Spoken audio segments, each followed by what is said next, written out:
Le bien-être animal est notre grand sujet ce matin. Le premier salon du livre animalier aura lieu ce week-end à Périgueux. De nombreux passionnés et auteurs se réunissent en un seul endroit. C'est quelle place a le bien-être animalier aujourd'hui en France et plus particulièrement en Dordogne. Nous recevons ce matin Patrick Capet, conseiller municipal élu à la mairie de Périgueux, chargé de la condition animale. Patrick, vous êtes le premier à ce poste au sein de la mairie de Périgueux. La condition animale n'existait pas, on va dire, avant 2020 à Périgueux. Oui, tout à fait exact. Le terme de délégué à la condition animale était quelque chose qui était totalement inconnu au niveau de la mairie de la ville de Périgueux, ce qui n'empêche pas la ville d'avoir fait déjà des choses pour le monde animal avec une association entre autres qui s'appelle SOS Chat Libre depuis une trentaine d'années quand même. C'est une lutte que vous menez donc ici à Périgueux et créer des mesures pour le bien-être animal. On va en parler ce matin tout au long de cette heure. On parle également de ce premier salon du livre animalier. C'est votre idée, ce salon. Est-ce qu'il y a une mission particulière? Est-ce que c'est le début de quelque chose pour vous? Alors, ce salon a déjà toute une histoire, bien évidemment. Le salon n'est pas venu comme ça, une idée en l'air, en disant on va faire un salon pour la beauté de la chose. Non, le salon a une raison, ne serait-ce que pour les relations étroites qui existent entre le monde animal et l'humain. Et d'autre part, un salon du livre est intéressant parce que le livre a toujours été porté avec le monde animal. On a toujours eu de la littérature avec l'animal, ne serait-ce que dans des contes ou dans des fables, où il y avait une connotation, je dirais, de morale, de petite histoire et d'un tas de choses.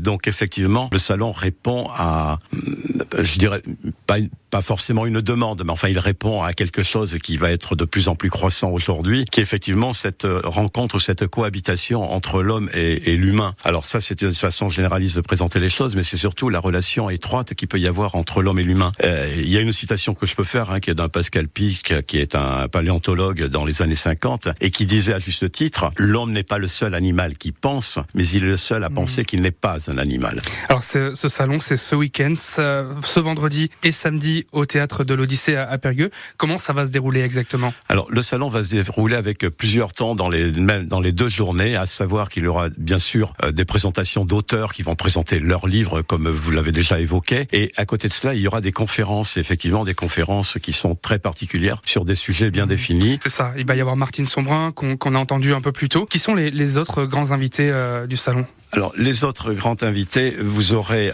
des personnes qui ont des noms qui sont connus. Il y a Stone qui va nous faire un petit clin d'œil vendredi, qui sera là, qui a une particularité d'ailleurs, Stone et Chardin, bien évidemment, qui elle, mais justement c'est en liaison avec Martine Sombrin, puisqu'elles se sont rencontrées lors d'un salon du livre en général, et Martine lui a parlé naturellement de ce salon du livre animalier qu'on était en train de projeter, et Stone avait un livre en souffrance concernant ses propres animaux et qui n'était jamais fini. Et elle a dit tiens, c'est peut-être l'occasion, ça m'intéresse, je vais le terminer pour le salon du livre animalier de Périgueux.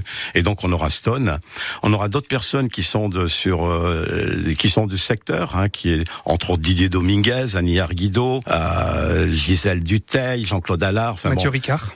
Mathieu Ricard, oui, pour évidemment la conférence du samedi soir. C'est le président d'honneur du salon. Alors Mathieu Ricard, là aussi c'est une particularité. Alors on pourrait dire que c'est une chance pour nous parce qu'en fait c'est ma compagne qui l'a contacté, donc on n'était vraiment pas sûr d'avoir Mathieu Ricard. C'était un peu inespéré. Et il se trouve que Mathieu Ricard est un monsieur, on le sait, qui est un monsieur formidable ou extraordinaire, qui est hors de l'ordinaire et qui a répondu spontanément. Il n'est pas passé par filtre, il a répondu, il a dit oui, je viens, ça m'intéresse, j'ai un coup de cœur. Alors il a bien signalé effectivement qu'il ne fait plus de conférences, qu'il n'assiste plus à des journées de ce type-là, hormis télévision ou radio quelquefois quand même. Et là, il a eu un coup de cœur. Et un vrai coup de cœur parce qu'en fait, il vient effectivement, il va donner une conférence le samedi soir 19h30. Alors on le disait, des mesures sont prises depuis 2020 à Périgueux, depuis votre arrivée. L'une des plus attendues, c'est la création d'un cimetière animalier. Cette idée vient de quel constat? Alors le constat, on l'a entendu dans le témoignage de Martine Sombrin, c'est la présence de l'animal au sein de la famille. Il fait partie de la famille. Bon, alors je vais pas tomber dans l'anthropomorphisme. Il faut surtout pas. Les animaux sont les animaux, les humains sont les humains. Mais quand on dit qu'il est un membre de la famille, il est réellement un membre de la famille. Il n'est pas l'enfant, il n'est pas la petite fille ou le petit garçon. Il est un membre de la famille. Et lorsqu'il y a mort d'un animal, si on a la chance d'avoir un jardin et un animal de moins de 35 kilos, 40 kilos, 35 kilos, on peut l'enterrer dans son jardin. Par contre, si on est dans un immeuble, on sait pas ce qu'on va faire. Et puis même si on a un jardin, si on a 75 ans ou 80 ans, on se dit ma maison va se vendre, le terrain va se vendre, qu'est-ce que vont devenir les restes de mes animaux? À quoi il va ressembler ce cimetière? Est-ce que ce sera comme les cimetières qu'on connaît tous, là où on va en fin de vie? Alors, ça sera un cimetière avec qui sera certainement dans la même idée, parce que bon, un cimetière reste toujours un cimetière, mais là la vocation est de faire un endroit ludique. C'est un endroit où l'on peut aller se promener, où on ira se promener, on ira s'apaiser, on ira peut-être s'équilibrer, on ira dans un endroit où il n'y a bon, je vais peser mes mots, je vais faire attention, mais où les êtres qui seront enterrés sont des êtres d'amour, sont des êtres qui n'ont fait que donner de l'amour, et souvent sans contrepartie. Donc ça veut dire que lorsqu'on ira dans ce lieu, on peut y aller après déjeuner, on peut inviter des amis à aller faire un tour au cimetière animalier, et bien on sera entouré de j'ai failli dire de gens d'amour, je ne l'ai pas dit et je ne le dis pas, on sera entouré d'êtres d'amour et on en retirera un bénéfice. En bref, il est annoncé pour quand ce cimetière ? Alors ce cimetière devrait peut-être voir le jour dans l'année qui arrive, 2024 ou 2025. Et effectivement, il est dans les tuyaux, il n'est pas encore présenté, il n'est pas encore voté au conseil municipal, il s'en manque, mais il est dans les tuyaux. Patrick Capet, conseiller municipal élu à la mairie de Périgueux, chargé de la condition animale. On parle d'ici. 9h32 à l'occasion de ce premier salon du livre animalier qui aura lieu vendredi et samedi au théâtre de l'Odyssée à Périgueux. On parle bien-être animal aujourd'hui sur France Bleu Périgueux. À l'occasion ce matin sur France Bleu, c'est notre sujet, et plus particulièrement le bien-être animal. À Périgueux aussi, les chats ont leur place avec la création des cartes nourricières. On continue la discussion avec Patrick Capet sur France Bleu Périgord. Mais le bien-être animal, à quelle place en Dordogne? On tente de comprendre jusqu'à 10h sur France Bleu. Patrick Capet, conseiller municipal élu à la mairie de Périgueux, chargé de la condition animale. On parlait des chats tout à l'heure, Patrick,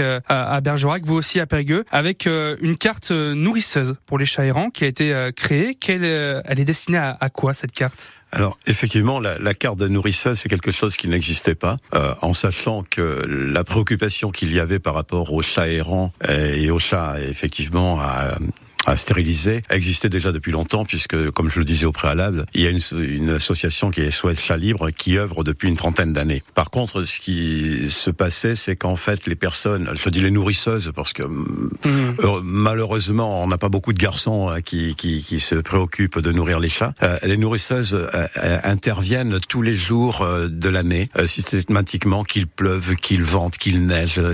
Elles interviennent régulièrement pour aller soigner ces chats qui, Dieu merci, en ont besoin. Cela veut dire que les personnes qui ont ces cartes donc savent les nourrir.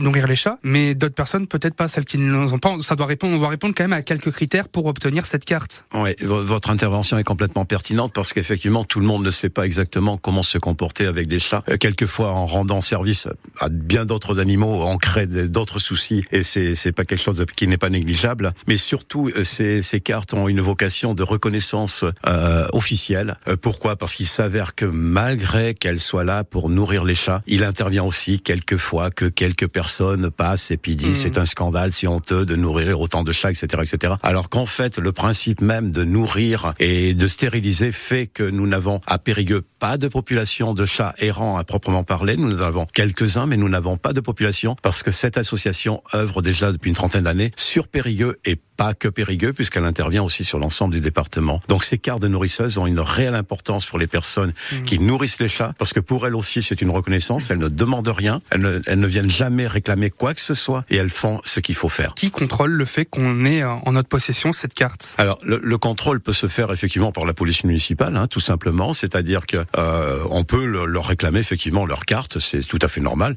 Même n'importe quelle personne qui circule, habitante ou habitant de Périgueux, peut demander à la personne si elle est habilitée à les nourrir, bien évidemment. Et si on a envie d'obtenir cette carte, on rejoint forcément SOS Chat Libre, ou alors on peut se rapprocher de la mairie? Non, on ne se rapproche pas de la mairie directement, on ne devient pas nourrisseuse ou nourrisseur de chats. Il faut passer par SOS Chat Libre. Pourquoi ? Parce qu'effectivement, il y a un encadrement, c'est pas extraordinaire, bien évidemment, mais il y a quand même un petit minimum à savoir et de comportement à avoir. De nombreuses mesures prises depuis 2020 en Dordogne pour la condition animale. On a parlé du cimetière animalier, des cartes pour nourrir les chats. Patrick, on le disait aussi, vous êtes le premier à ce poste à Périgueux. Les animaux, c'est un sujet qui rassemble de plus en plus, qui met de nombreuses personnes d'accord, qui ne seraient pas d'accord sur d'autres sujets en temps normal. Est-ce que vous êtes confiant pour les années à venir? Est-ce que ça va devenir une évidence, même voire une obligation? Un foyer sur deux possède un animal de compagnie. 1 million d'animaux de compagnie en France. La réponse pourrait tenir dans ce chiffre. Oui, certes, effectivement, je suis le premier. Gérald à côté de moi est aussi le premier. Donc on essuie les plâtres, bien évidemment. On essuie les plâtres et on est en train de marquer la route. On est en train de faire la signalisation, la signalétique de tout ce travail. Pourquoi ? Parce que il sera difficile, avec les travaux que l'on a entrepris, il sera difficile de passer outre pour la suite. Quand je dis la suite, c'est une nouvelle, éventuellement, municipalité. C'est ça, après vous, est-ce que vous pensez qu'il y aura toujours quelqu'un ? Après nous, il y aura forcément quelqu'un. C'est pas possible au regard d'un foyer sur deux qui possède un animal. On néglige la chose, tout simplement parce que de toute façon, l'intérêt va croissant et la connaissance que l'on a entre le rapport de l'animal et de l'humain va croissant aussi. Alors bien sûr qu'autour de nous, on nous dit royalement, c'est bien ce que tu fais, c'est fabuleux, etc. Et on se sent quelquefois bien tout seul dans notre petit coin avec l'ensemble de tellement d'animaux, mais il y a bon espoir que ça continue. Et on le rappelle, le premier salon du livre animalier, c'est vendredi et samedi au Théâtre de l'Odyssée à Périgueux. On pourra vous y rencontrer, Patrick. Oui, je serai présent au Salon du Livre Animalier, bien évidemment. Et j'en profite aussi pour faire une petite annonce concernant la conférence de Mathieu Ricard. Il est souhaitable, compte tenu du fait que pour des raisons de sécurité, nous ne pourrons pas recevoir plus de 800 personnes. Il est souhaitable de venir réserver directement sur le salon le vendredi à partir de 14h et le samedi à partir de 14h jusqu'à épuisement des places. Au-delà de 800, malheureusement, nous ne pourrons pas recevoir d'autres personnes. Le message est passé. Merci Patrick Capet, conseiller municipal élu à la mairie de Périgueux, chargé de la condition animale. Un sujet important abordé ce matin sur France Bleu Périgord, le bien-être animal. Discussion à retrouver dans son intégralité sur francebleu.fr.